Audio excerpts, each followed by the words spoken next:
श्री स्वामी समर्थ सर्वांना. मी रेशमानी तुमच्या सर्वांचं आपल्या चॅनलवरती खूप मनापासून स्वागत. तर आज होता शुक्रवार. फिश घ्यायचे नव्हते कारण सातारला जायचं होतं मला मम्मी पप्पांच्याकडे. पण माझ्या मांजरीने सांगितलं मला फिशच हवे आहेत. मग काय घेतले, थोडे आमच्यासाठी ठेवले आणि 1 किलो घेतले, ते माझ्या कामगारांना दिले. प्लास्टरचे काम चालू आहे त्यांना. म्हटलं आता गावी जाणार आहे मम्मीकडे 2 दिवस, तर काही भेटणार नाही मला भोपळीला पाणी टाकायला. मग म्हटलं भोपळीला पाणी घालून घेऊया. आणि थोडीशी भाजी पण खोडायची होती कारण भोपळीची भाजी आहे ती माझ्या माहेरी पण सर्वांना आवडते आणि माझी बहीण येणार होती, तिला पण खूप आवडते. मग म्हटलं पाणी घालून घेते आणि भाजी काढते. मग पाणी घातलं, भाजी खोडायला घेतली. ही भाजी आहे ना, ही तुम्ही एखाद्या वेळेस खाल्ली पण असेल किंवा खाल्ली पण नसेल, कारण बऱ्याच लोकांना ही भाजी माहीत नाही आहे. भोपळीची म्हणजे आपला जो मोठा भोपळा असतो ना तांबडावाला, त्या भोपळीच्या पानांची भाजी बनवली जाते आणि खूप टेस्टी असते ही भाजी. खूप टेस्टी आणि पौष्टिक पण असते. तर ही भाजी गावाकडे भेटते आणि आम्हाला सर्वांना खूप आवडते. माझ्या लेकींना पण स्पेशली खूप आवडते आणि माझ्या हजबंडना तर आवडते. तर पाणी घातलं, भाजी काढली मस्त अशी आणि त्याच्यानंतर घरात आले. परत बाहेर येऊन बघते तर छान असा रिमझिम ना पाऊस सुरू झाला होता. म्हटलं अरे आत्ताच मी पाणी घातलं, पण चलो असू देत, मेहनत कधी वाया जात नाही, हे तेवढंच खरं आहे. खूप असा पाऊस नाही, पण भोपळी भिजेल एवढा तर पाऊस होता. मग इकडचा थोडासा शूट घेतला आणि तुम्हाला दाखवते की किती पाऊस होता. पलीकडच्या दाराला जाऊन पण थोडासा शूट घेतला, कारण असं खूपच नाही, जमीन पण खरं भिजली नव्हती खाली, फक्त रिमझिम अशी पावसाची ना कंटिन्युअस चालूच होते आणि खूप छान वाटत होतं. वातावरण एकदम मस्त झालं होतं. आणि इकडच्या दाराचं पण म्हटलं जसं की दाखवते, तिथे बघा जमीन पण खाली भिजली नाही आहे, पण पाऊस मात्र येऊन गेला.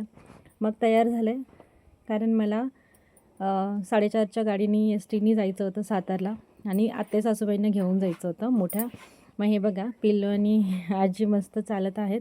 मग आम्ही स्टँडवर जाऊन पोचलो आणि इथे तुम्हाला हे दिसतंय ना यांच्या हातामध्ये, हे ना डॉगीचं पिल्लू आहे. जे मी तुम्हाला आधी दाखवले होते 5 पिल्लं, तर ते 2 पिल्लं आहेत ना ती सांभाळायला घेऊन गेलेत गावामध्ये आणि 3 अजून बाकी आहेत. जर कोणाला हवे असतील तर अजून ते 3 पिल्लं पण घेऊन जातील.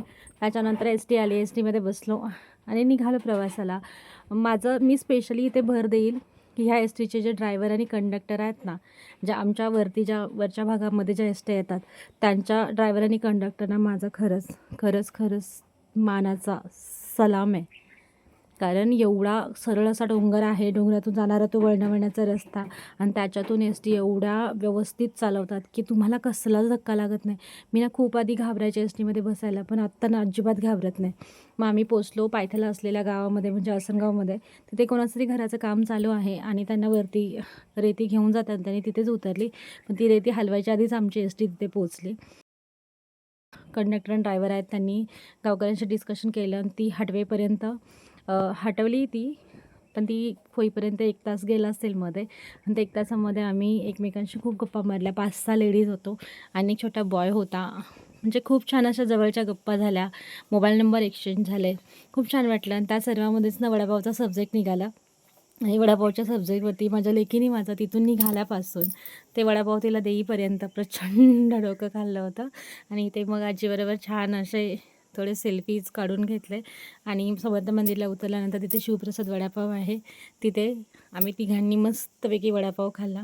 त्याच्यानंतर ऑटोमध्ये बसलो आणि निघालो पप्पांच्याकडे जायला. तर इथे माझा बोका आहे ना, तो दारामध्ये वाट बघतच बसला होता. कारण काय होतं आहे, घराच्या कामामुळे मी गावी राहते आणि ती आजीकडे सातारला राहते, त्यामुळे तिला असं वाटतं की आईने मध्ये सारखं यावं.